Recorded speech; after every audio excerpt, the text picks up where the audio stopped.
आजकल दिल्ली में सर्दी बहुत पड़ रही है तो हर आदमी स्वेटर पहन के रखता है। अगर हम टू व्हीलर चला रहे हैं तो हम जैकेट भी पहनते हैं, टोपी भी पहनते हैं, मफलर भी लगाते हैं। इन अ वे एक तरह का हम कवच पहनते हैं जिससे कि सर्दी अंदर ना घुस पाए। आज मैं बात करने वाला हूँ सर्कल ऑफ एनर्जी कि कैसे हम क्रिएट कर सकते हैं अपने आसपास सर्कल ऑफ एनर्जी जिससे कि कोई भी ऐसी चीज जो हम नहीं चाहते वो हमारे अंदर तक ना पहुंच पाए।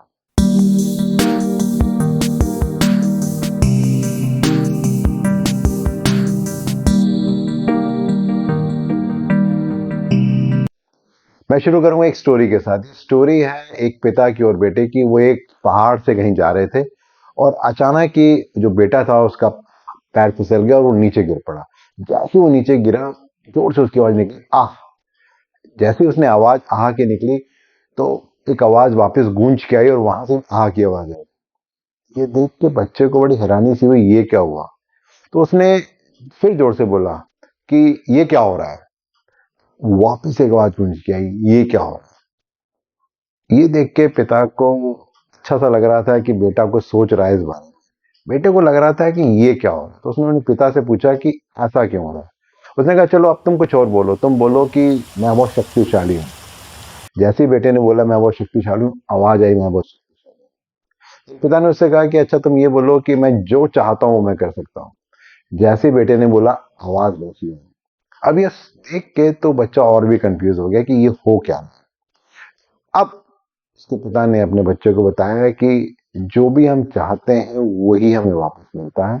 और इस समय हम पहाड़ पे हैं तो इको हो रहा है, जैसा हम बोलेंगे वैसा ही हमें मिलेगा। और कुछ कुछ ऐसा ही लाइफ में होता है कि हम जो देते हैं वही हमें मिलता है। तो हमें ये डिसाइड करना है कि हम क्या देना चाहते हैं, क्योंकि जो भी हम देंगे वही कभी ना कभी वापस रिटर्न आने वाला है। अरिस्टोटल ने एक बहुत ही अच्छी बात इस बारे में कही है। उनका कहना है कि हमारे मन की ऊर्जा ही जीवन का सार है।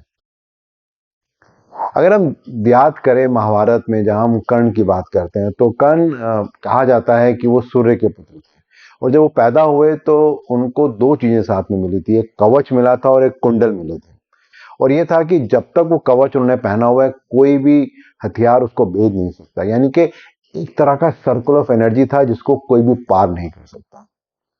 देखा जाए अगर हम लाइफ की बात करें तो ऐसा ही होता है। हमें बहुत तरह के लोग मिलते हैं। कुछ लोग बहुत अच्छे होते हैं, कुछ लोग अच्छे नहीं होते हैं। जब लोग अच्छे होते हैं तो हम बहुत अच्छा महसूस करते हैं, बट जब लोग अच्छे नहीं मिलते तो अक्सर हमें बुरा महसूस होता है।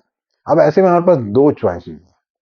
जो पहली चॉइस है वो तो यही है कि जब लोग अच्छा सोचें तो हम अच्छा सोचें, जब कोई बुरा सोचे हमारे बारे में बुरा बोले तो हम भी बुरा मान लें। यानी कि एक पेंडुलम की तरह जैसे लोग बिहेव कर रहे हैं हम भी वैसा बिहेव करें। इन वे ऐसा कह सकते हैं कि हमारा रिमोट किसी और के पास है।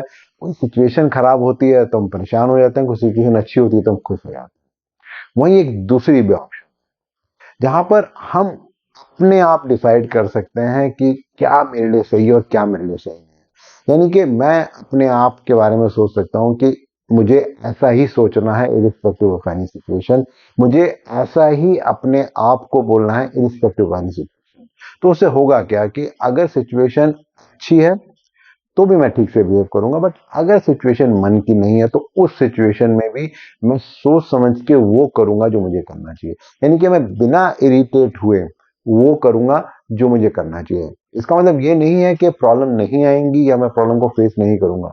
इसका मतलब यह है कि मैंने अपने आसपास एक तरह का सर्कल ऑफ एनर्जी, एक कवच कर लिया है जो मुझे कभी भी डिस्टर्ब नहीं कर सकता। मैं चूज करूंगा मुझे कब डिस्टर्ब होना है और मुझे कब डिस्टर्ब नहीं होना। बहुत ही इंटरेस्टिंग बात इस बारे में कही गई है कि जिसने अपने को वश में कर लिया उसकी जीत को देवता भी हार में नहीं बदल सकते। तो क्या करें इसके लिए? सबसे इंपॉर्टेंट बात इसके लिए है कि हमें इस बात को समझना है कि जो सर्कल ऑफ एनर्जी यानी कि जो हम बोल रहे हैं वो बहुत ही शक्तिशाली है। हम अक्सर बोलते हैं कि बहुत ट्रैफिक है, बहुत ट्रैफिक है, आज मैं जाऊंगा तो बहुत ट्रैफिक मिलेगा। हमें एक्चुअली में ट्रैफिक मिलता है।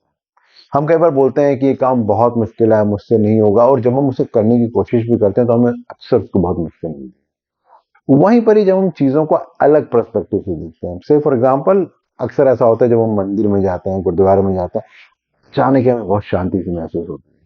जब हम माँ के हाथ का सिंपल सा एक चावल दाल खाते हैं तो हमें उसके अंदर सबसे ज्यादा स्वाद आता है।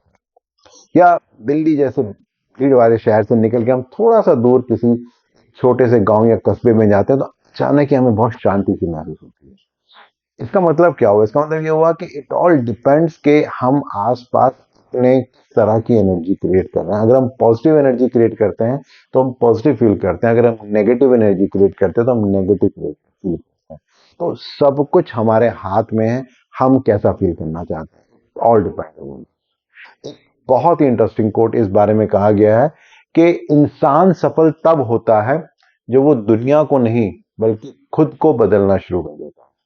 दोस्तों, अगर मैं अपने बारे में कहूं तो लाइफ में बहुत सारी सिचुएशंस आती हैं, कई बार लगता है कि बहुत मुश्किल है, और अक्सर जितना मैं उसको मुश्किल बोलता हूं वो और मुश्किल होने लगता है। वहीं पर ही जब उस सिचुएशन को मैं कुछ समय बाद देखता हूं तो मैं रियलाइज करता हूं कि एक्चुअली में तो उतनी मुश्किल नहीं थी, लेकिन मैंने उसको पता नहीं पहाड़ बना दिया था। इम्पॉर्टेंट यही है कि हम किस तरह से चीजों को देखते हैं, हम किस तरीके से अपने आप को बोलते हैं किसी सिचुएशन के बारे में, उसी हिसाब से सिचुएशन होने लग जाती है। मैं अपने आप को चैलेंज कर रहा हूँ, आप क्या कर रहे हैं? मैं इंतजार कर रहा हूँ आपके फीडबैक का। धन्यवाद।